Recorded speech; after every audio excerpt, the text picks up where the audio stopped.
राम में हमने गौ माता को पाया था, देवासुर संग्राम में हमने गौ माता को पाया था।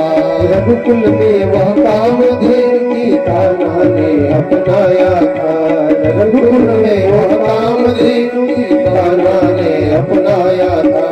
है भारत की शान हमारी गौ माता, गौ माता है भारत की शान हमारी गौ माता, गौ माता धरती माँ को पावन करती गौ माता। मंगलकारी माँ हमारी गौ माता, गौ माता जय हो माँ हमारी गौ माता। मंगलकारी माँ हमसे गौ माता, गौ माता जय हो माँ हमारी गौ माता।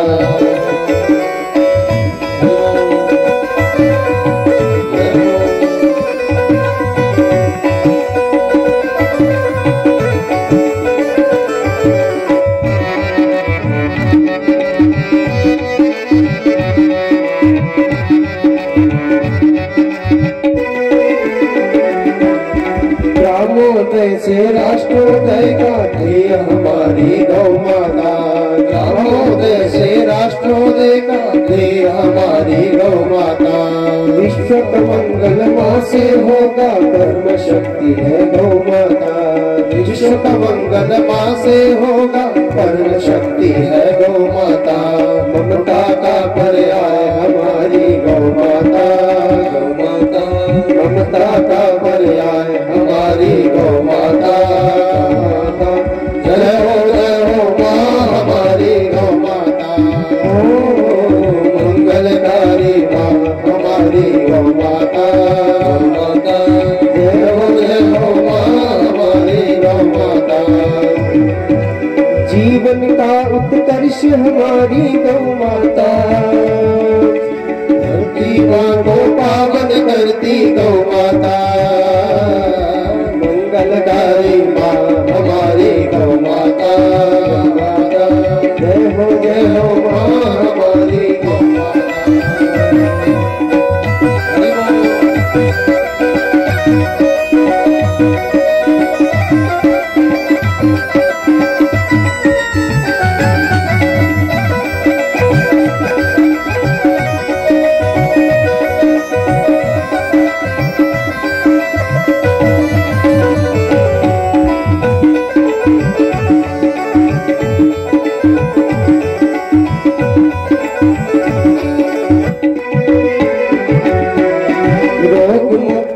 तन मन होगा पंचगव्य का पान करे, रोग मुक्त या तन मन होगा पंचगव्य का पान करे। मोक्ष प्राप्ति का द्वार खुलेगा गौ माता का ध्यान करे, मोक्ष प्राप्ति का द्वार खुलेगा गौ माता का ध्यान करे।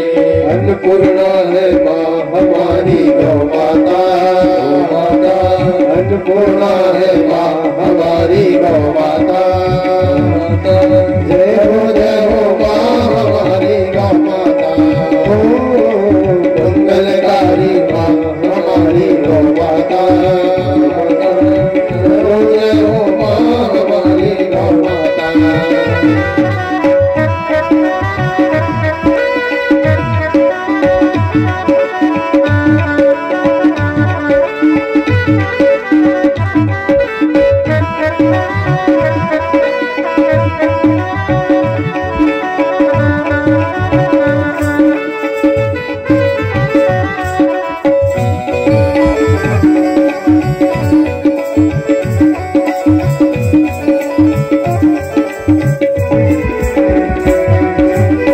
मुनियों ने सेवा करके मनवांछित फल प्राप्त किया, ऋषि मुनियों ने सेवा करके मनवांछित फल प्राप्त किया। गौ माता को इष्ट बनाकर जन जन का कल्याण किया, गौ माता को इष्ट बनाकर जन जन का कल्याण किया। समृद्धि का आधार हमारी गौ माता, गौ माता समृद्धि का आधार हमारी गौ माता, गौ माता जय हो माँ हमारी गौ माता।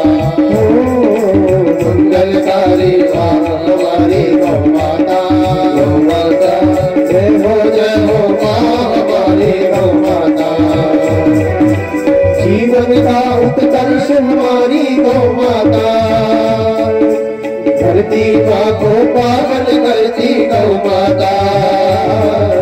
जीव प्यारी माँ हमारी गौ माता।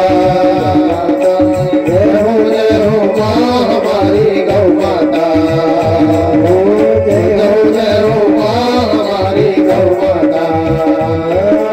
जय हो माँ हमारी गौ माता।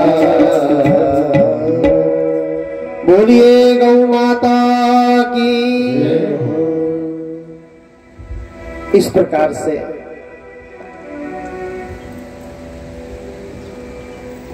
गौ मां जो है परम कल्याणमयी है, परम मंगलमयी है। और गौ माता के प्रांगण में ही हम श्रीमद् भागवत की कथा में आकर के श्रवण लाभ प्राप्त कर रहे हैं। आइए हम श्रीमद् भागवत की कथा में प्रवेश करते हैं। कल हमने महात्म्य की कथा को सुना था और महात्म्य की कथा में हमने आत्मदेव की कथा सुनी। तुंगभद्रा नदी के किनारे आत्मदेव रहते थे। तुंगभद्रा नदी क्या है? ये तुंगभद्रा नदी हमारा जीवन है, जीवन की धारा है। और आत्मदेव है हमारा शरीर। और धुंधुकारी है मन हमारा, जो चंचल है, इधर उधर भटकता रहता है। और धुंधली है हमारी बुद्धि, जो मन के अनुसार हो गई है और विचार नहीं करती है। जैसा मन बोलता है वैसा ही वो करती है। और 5 वैश्याएं क्या है? काम, क्रोध, लोभ, मोह और अहंकार। ये 5 वैश्याएं हैं और मन इन्हीं में फंसा हुआ है। और इन सब से मुक्ति कब होगी? जब ज्ञान यज्ञ का जीवन में प्रवेश होगा, जब जीवन में सत्कर्म आएंगे। और सत्कर्म क्या है? सत्कर्म है श्रीमद् भागवत की कथा। सत्कर्म है गोविंद से प्रेम। सत्कर्म है सदगुरु से प्रेम। सत्कर्म है गौ माता की सेवा। और जब ये आई गोकर्ण के माध्यम से तो उन सबका कल्याण हुआ। अब श्रीमद् भागवत के हम स्कंधों पर विचार करते हैं। श्रीमद् भागवत में 12 स्कंध है। और आप इतनी बात समझ लें कि 32 अक्षरों का जो एक अनुष्टुप छंद होता है, उसके हिसाब से यदि गणना की जाए तो श्रीमद् भागवत में 18,000 श्लोक है। और हमारे सामने जो समय है वो कितना है? वो केवल 20-21 घंटे का समय है कथा के लिए। संस्कृत में भागवत का पारायण करना हो तो 35 घंटे लगते हैं 7 दिन में। 5 घंटे का आसन चाहिए। तो आप विचार करें कि इन 20-21 घंटों में हम कितना कुछ क्या पा पाएंगे। और 20-21 घंटों में भी यदि इधर उधर जो है बात करने में, इधर उधर देखने में गुजार दिए तो सोचो जो समय मिला है उस सार्थक समय को भी हम ऐसे गुजार रहे हैं। श्रीमद् भागवत के प्रथम स्कंध का नाम है अधिकारी स्कंध। उसके श्रोता और वक्ता कैसे होते हैं इसका वर्णन करने के लिए पहला स्कंध है। पहले स्कंध में सूत है, वे यज्ञ हैं। और जब पारी पलव कर्म होता है तब वहां जो यजमान है, यजमान के साथी हैं, उनको पुराण की कथा सुनाई जाती है। याज्ञिकों का यह नियम है कि जहां जहां यज्ञ हो वहां वहां अवकाश के समय में कोई बात ना होने पाए, इसलिए वो भागवत सुनाते हैं, कथा सुनाते हैं। तो नैमिषारण्य की धरती पर शौनकादि 88,000 ऋषि यज्ञ कर रहे हैं। और उस यज्ञ में जब अवकाश होता है तो सूत जी महाराज उनको कथाएं सुनाते हैं। शौनकादि ऋषि यज्ञ कर रहे हैं और श्रीमद् भागवत का श्रवण कर रहे हैं। इससे यज्ञ जो है सांगोपांग परिपूर्ण हो जाता है। अंत में सूत जी को भी भक्ति होती है और शौनकादि को भी भक्ति होती है। और शौनक जी को तो ऐसी भक्ति हुई है भागवत की कथा सुन करके कि उन्होंने कह दिया है, कर्मण्यस्मिन्नाश्वासे धूम धूम्रात्मनां भवान् आपायति गोविंद पाद पदमासवं मधु। शौनक जी ने तो कह दिया कि हम तो यज्ञ याग आदि के कर्म में लगे हैं। यज्ञ में हम आहुतियां डाल रहे हैं, धुआं निकल रहा है। वो धुआं हमारे मुख में, नासिका में, नेत्रों में प्रवेश कर रहा है। उससे हमारा अंतःकरण जो है धुएं से दूषित हो गया है। लेकिन हे सूत जी, आपने तो हमें गोविंद के पाद पद्मासन के मधु का पान करा करके हमको रसमय बना दिया। इस प्रकार शौनक के चित्त में भक्ति आ जाती है इन पुराणों की कथाओं को सुनते सुनते। लेकिन नैमिषारण्य में जो कथा हुई वो यज्ञ के रूप में सुनी गई। भागवत वहां पर गौण हो गया और यज्ञ वहां पर मुख्य हो गया। सुनाने वाले हो गए सूत जी और सुनने वाले हो गए शौनकादि ऋषि। लेकिन वहीं पर दूसरी भूमिका भागवत में जो है उपस्थित हो जाती है। शौनकादि ऋषियों ने जिज्ञासा प्रकट कर दी कि वो कथा कौन सी है जिस कथा को शुकदेव जी ने राजा परीक्षित को सुनाया था। तो यहां पर दूसरी भूमिका उपस्थित हो गई महर्षि वेदव्यास की, क्योंकि संसार का कल्याण करने के लिए लोक हित के चिंतक और व्यग्र ऐसे महर्षि व्यास है। महर्षि व्यास ने वेदों का विभाग कर लिया, 4 वेद हो गए। वेदों का अभिप्राय प्रकट करने के लिए उपनिषदों का जो है निर्माण किया। उपनिषदों का अभिप्राय स्पष्ट करने के लिए ब्रह्मसूत्रों का निर्माण किया, और जिसके द्वारा साधारण से साधारण लोग भी जीवन का रहस्य, धर्म का रहस्य, अर्थ का रहस्य, मोक्ष का रहस्य समझ जाएं। इसलिए महर्षि व्यास ने महाभारत की रचना की। सर्वार्थ परिगृहीतम, ऐसी कोई बात नहीं है जो महाभारत में छूट गई हो। गौ के महत्व के बारे में जितना महाभारत में बताया है उतना किसी अन्य पुराणों में नहीं है। इसलिए तो कहा कि अन्य हास्ति न तत्क्वचित्, जो महाभारत में नहीं है वो कहीं भी नहीं है। व्यास जी को फिर भी संतोष नहीं हुआ। 17 पुराणों की रचना कर ली, और 17 पुराणों की रचना करके भी व्यास जी को कोई संतोष नहीं हुआ।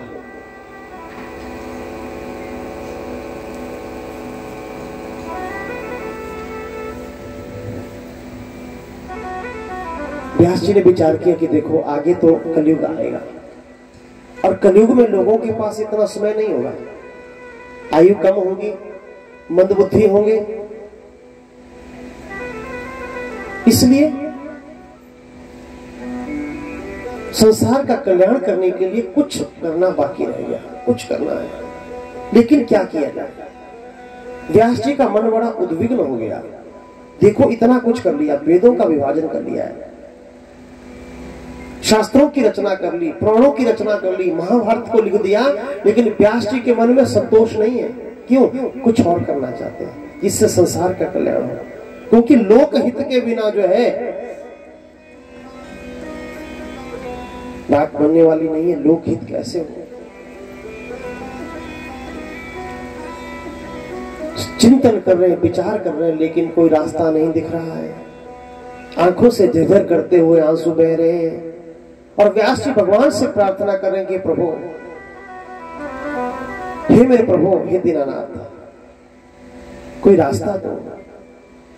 और आंखों से आंसू बह रहे, हृदय से आवाज आ रही है, हे दीनबंधो करुणा सिंधु पार करो मोरी नैया। दीनबंधो करुणा सिंधु पार करो मोरी नैया। हे दीनबंधो करुणा सिंधु पार करो मोरी नैया।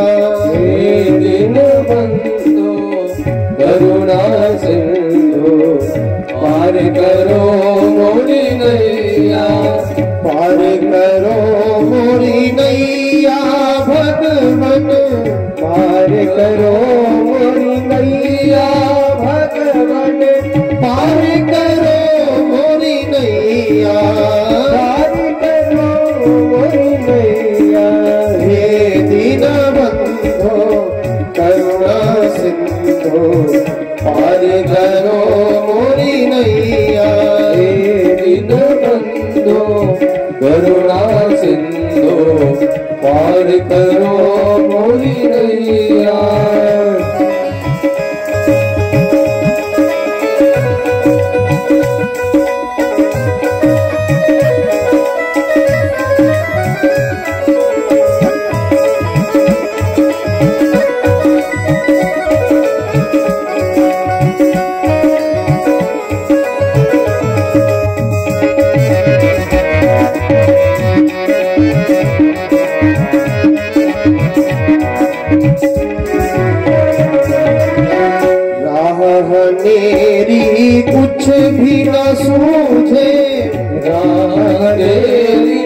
कुछ भी न सूझे, तुम ही हो राह दिखैया, तुम ही हो राह दिखैया। हे दीनबंधो करुणा सिंधु पार करो मोरी नैया। हे दीनबंधो करुणा सिंधु पार करो मोरी नैया।